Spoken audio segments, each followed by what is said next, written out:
आनंदी मालिकेच्या सुरुवातीलाच आनंदी युगंधरच्या खोलीमध्ये गेलेली असते आणि ती युगंधरशी बोलत असते. आनंदी म्हणत असते, मला असं एकटं सोडून जाऊ नका. या आंधळ्या मुलीचे डोळे बनून तुम्हाला पुन्हा एकदा उभं राहावं लागेल. मला तुमची गरज आहे. तुमच्या मुलांना तुमची गरज आहे. या संपूर्ण घराला आणि आपल्या माणसांना तुमची गरज आहे. आनंदी मालक साहेबांशी बोलत असतानाच तेथे आरती येते. आरती म्हणते, आनंदी, हे बघ तुझ्यासाठी जेवण आणलंय. तू सकाळपासून अन्नाचा कणही घेतलेला नाहीयेस. जेवून घे. आनंदी म्हणत असते, नकोय मला आरतीताई. आरती म्हणते, आनंदी अगं, असं स्वतःला त्रास करून काय होणार आहे? हे बघ मला माहिती आहे तुला मालक साहेबांची खूप काळजी आहे आणि ती स्वाभाविक आहे. परंतु तू जर आजारी पडलीस तर मालक साहेबांची काळजी दुसरं कोण घेईल? असा हट्ट नको करूस, 2 घास खाऊन घे. यावर आनंदी म्हणते, हा हट्ट नाहीये, माझी जिद्द आहे. जोपर्यंत मालक साहेब डोळे उघडत नाहीत, त्यांना शुद्ध येत नाही, तोपर्यंत मी अन्नाचा एक कणही नाही खाणार. जोपर्यंत ते मला सांगत नाहीत तोपर्यंत मी नाही जेवणार. परंतु आरती म्हणत असते, आनंदी ऐक ना ग, तू असं नको करूस. आनंदी म्हणते, तू माझी काळजी करू नकोस, मी अगदी ठीक आहे. पण प्लीज तू आधी खाली जाऊन बघ ना. मला माहिती आहे घरातल्या परिस्थितीमुळे कोणीच खाल्लं नसेल. माई, बापू, मुलं सगळे उपाशी असतील. मी ठीक आहे आता. तू जा बरं आधी. आरती म्हणते, तू नाहीच बदलणार ना? हा तुझा स्वभाव नाहीच बदलणार. ठीक आहे, मी बघते खाली सगळं. पवन, मी ताट इथे ड्रेसिंग टेबलवर ठेवून जाते. अजिबात स्वतःला त्रास करून घेऊ नकोस आणि प्लीज 2 घास खाऊन घे. असं म्हणून आरती तेथून निघून जाते. इकडे माई बापू सुद्धा आपल्या खोलीमध्ये बसलेले असतात. तेवढ्यात तेथे आरती येते. आरती म्हणत असते, माई, बापू, तुम्हाला मालक साहेबांची काळजी वाटते हे मी अगदीच समजू शकते. पण काळजी करायला सुद्धा अंगात त्राण नको का? मला सांगा, तुम्ही जेवला नाहीत आणि तुमचीच तब्येत बिघडली तर काय करणार आहोत आपण? आरती बापूंजवळ जाते आणि म्हणते, बापू तुम्हाला पटतंय ना? बापू म्हणतात, हो मला पटतंय ग. असं म्हणून बापू माईंजवळ बघतात. त्यानंतर आरती माईंजवळ जाते आणि माईंना म्हणते, अहो माई, स्वतःची काय अवस्था करून घेतली आहे? यावर माई म्हणतात, अगं काय झालं? आरती म्हणते, माई अहो, स्वतःचा चेहरा बघितला का आरशामध्ये? त्यानंतर आरती आरसा आणून माईंच्या समोर ठेवते. आरती म्हणते, माई अहो, त्या डोळ्यांखाली डार्क सर्कल बघा केवढे वाढले आहेत. माई आरसा हातामध्ये घेऊन आपला फेस बघत असतात. माई म्हणतात, हो ग. आरती म्हणते, आता हे असे फोटो जर सोशल मीडियावर टाकले आणि तुमचे फॉलोअर कमी झाले तर काय करणार? यावर माई म्हणतात, नाही नाही, असं नाही होणार. बापू म्हणतात, काय होणार? लाईक्स कमी मिळतील. आरती तुला सांगतो, हिचा एखादा जरी फॉलोअर्स कमी झाला ना तरी सुद्धा हिला घरात बसून डिप्रेशन येतं. आरती म्हणते, यायलाच पाहिजे बापू. इथं केवढ्या कष्टाने माई त्यांचं अकाउंट हँडल करतात आणि आता असे हे डार्क सर्कल आलेले फोटो माईंनी जर सोशल मीडियावर टाकले तर आहे ते फॉलोअर्स सुद्धा अनफॉलो करतील. माई म्हणतात, नाही नाही, असं नाही होणार. आरती म्हणते, नको आहे ना असं व्हायला. मग डार्क सर्कल जायला माझ्याकडे एक जगात भारी उपाय आहे. माई म्हणतात, काय? काय उपाय आहे? आरती म्हणते, पोटभर जेवण आणि शांत झोप. त्यानंतर आरती माई आणि बापूंना दोघांना सुद्धा जेवण देते. आरती पुढे म्हणते, मी आता काहीही ऐकणार नाहीये. या ताटातलं संपेपर्यंत मी या खोलीतनं बाहेर जाणार नाहीये. असं म्हणून आरती तेथेच थांबते. थोड्या वेळाने बापू हसूनच म्हणतात, आरती अगं, हिला जेवू घालण्यासाठी आयडिया मात्र एकदम भारी आणलीस का तू? माई म्हणतात, आरती तुझा हा समजूतदार स्वभाव अगदी आमच्या आनंदीसारखा आहे. ती सुद्धा अशाच काही काही युक्ती काढून आम्हा दोघांनाही सांभाळून घेत असते. बापू म्हणतात, बरं आरती, बाकी सगळ्यांचं काय? सगळे जेवले का? यावर आरती म्हणते, छायाताई बोलल्या बाकी सगळ्यांनी जेवण केलंय.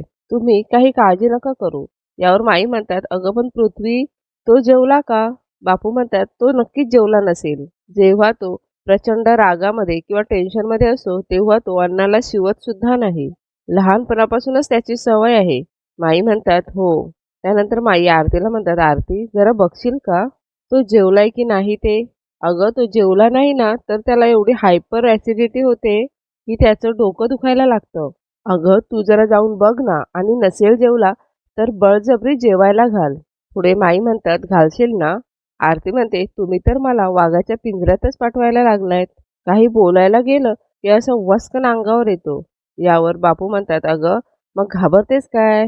अगं तो वाघ आहे तर तू रिंगमास्टर हो अशी. काहीही कर पण त्याला 2 घास जेवू घाल. आरती म्हणते, हो मी बघते. पण तुम्ही दोघांनी पण जेवून घ्या. ताटातलं सगळं संपवा. यावर बापू म्हणतात, हो हो रिंगमास्टर. असं म्हणून तिघेही हसत असतात. त्यानंतर आरती मी आलेच असं म्हणून बाहेर निघून जाते. मालक साहेब इकडे बेशुद्ध असतात आणि ते पाणी मागत असतात. आनंदी म्हणत असते, एक मिनिट मालक साहेब, आणते मी पाणी. असं म्हणून आनंदी पाणी घ्यायला जाते. युगंधरच्या रूममध्ये पाणी नसतं म्हणून आनंदी पाणी घ्यायला खाली किचनमध्ये येते. आरती इकडे पृथ्वीच्या खोलीमध्ये येते. आरतीला बघून पृथ्वीला खूप राग येतो. पृथ्वी म्हणतो, काय करतेस तू इथे?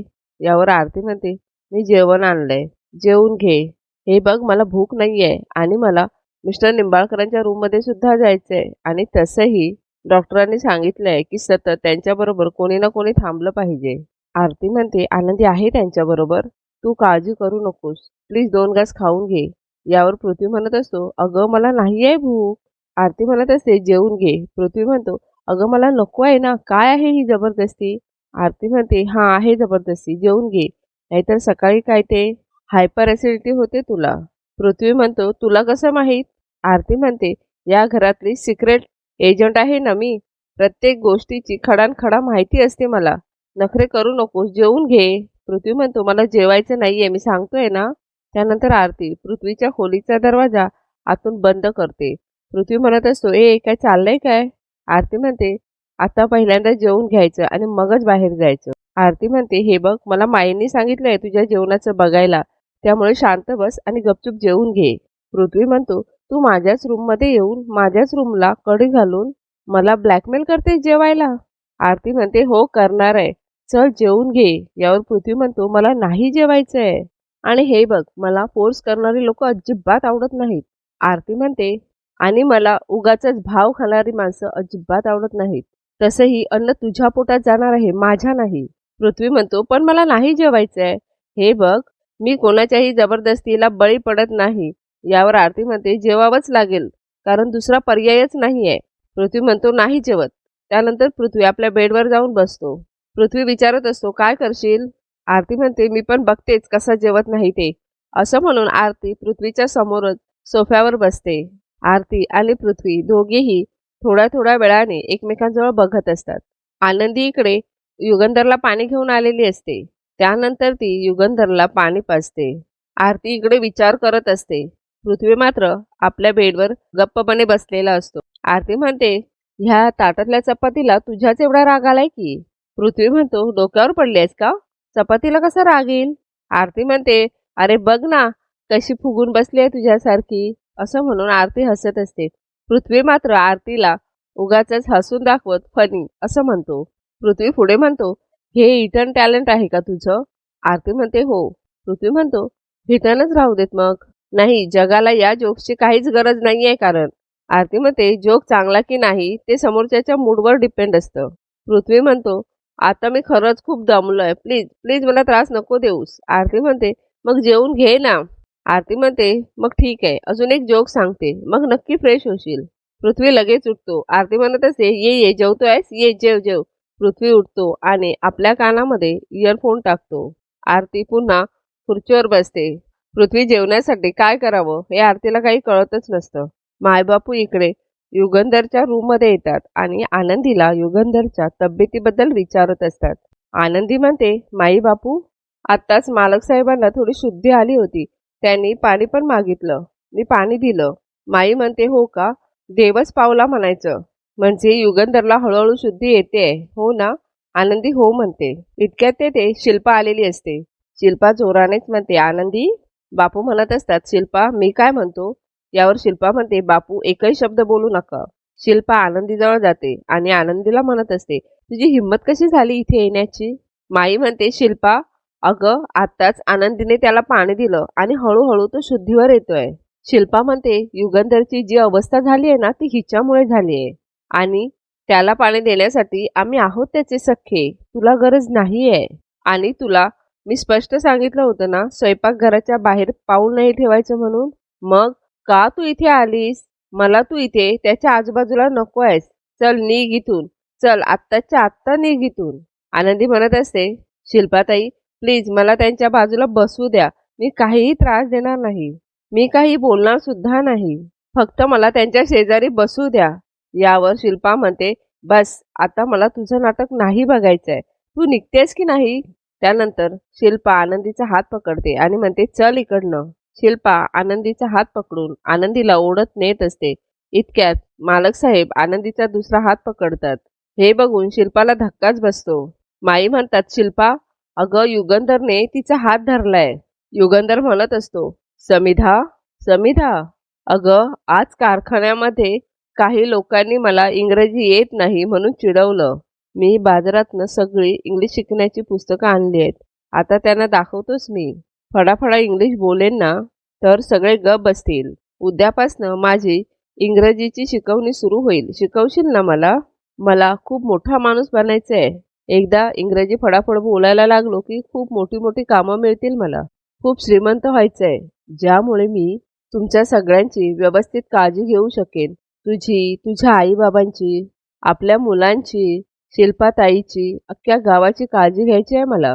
मला इंग्रजी शिकवशील ना समिधा? शिकवशील ना? समिधा, शिकवशील ना ग? यावर माई म्हणते, अहो हा युगंधर काय बोलतोय? माई शिल्पाला म्हणतात, शिल्पा तुला आठवतंय? युगंधर हे असं कधी बोलायचा? शिल्पा म्हणते, हो. शिल्पा म्हणते, जेव्हा समिधाबरोबर लग्न झालं होतं. माई म्हणतात, हो अगदी बरोबर. अगं बघ ना, इतक्या वर्षानंतर तो पुन्हा हे सगळं बोलतोय. तीच वाक्य, तेच शब्द. युगंधरची स्मरणशक्ती तर गेली नाहीये ना? यावर शिल्पा म्हणते, नाही नाही, असं काही बोलू नका. माई म्हणते, युगंधर भूतकाळात तर गेला नाहीये ना? शिल्पा म्हणते, नाही नाही, उगाच काहीतरी बडबडू नका. बापू म्हणतात, तुम्ही कोणी काळजी करू नका, मी डॉक्टरशी बोलून घेतो. असं म्हणून बापू बाहेर जातात. बापू डॉक्टरांना फोन करून येतात. शिल्पा म्हणते, काय म्हणाले डॉक्टर? बापू म्हणतात, डॉक्टर म्हणाले औषधांचा डोस जास्त असल्यामुळे मेंदूवरती औषधांचा अंमल आहे, म्हणून तो झोपेत काहीतरी बरळतोय. पण काळजी करायची काही गरज नाही, कारण त्या औषधाचा असर जर कमी झाला की सगळं नॉर्मल होईल. काळजी करू नका. माई म्हणतात, देवच पावला. शिल्पा म्हणते, तू ऐकलंस ना डॉक्टर काय म्हणाले? इथे थांबायची काहीही गरज नाहीये. तू निघ इथून. बापू म्हणतात, नाही शिल्पा, आनंदीला इथेच असू दे. कारण अगं बघ ना, युगंधरने किती घट्ट हात पकडला आनंदीचा. आणि डॉक्टर म्हणाले होते, युगंधरला आनंदीमध्ये जर समिधा दिसत असेल आणि त्याला शांत वाटत असेल तर त्याच्या मनाला धक्का देऊ नका. कारण काय, आपला युगंधर आधी बरा होणं महत्त्वाचं आहे आणि बाकीच्या गोष्टी नंतर. आणि आजचा हा भाग इथेच संपलाय. आजचा हा भाग तुम्हाला कसा वाटला हे कमेंट करून नक्की सांगा. आणि व्हिडिओ आवडला असेल तर लाईक करा, शेअर करा आणि सगळ्यात महत्त्वाचं सबस्क्राईब करा. आणि पाहत रहा आनंदी.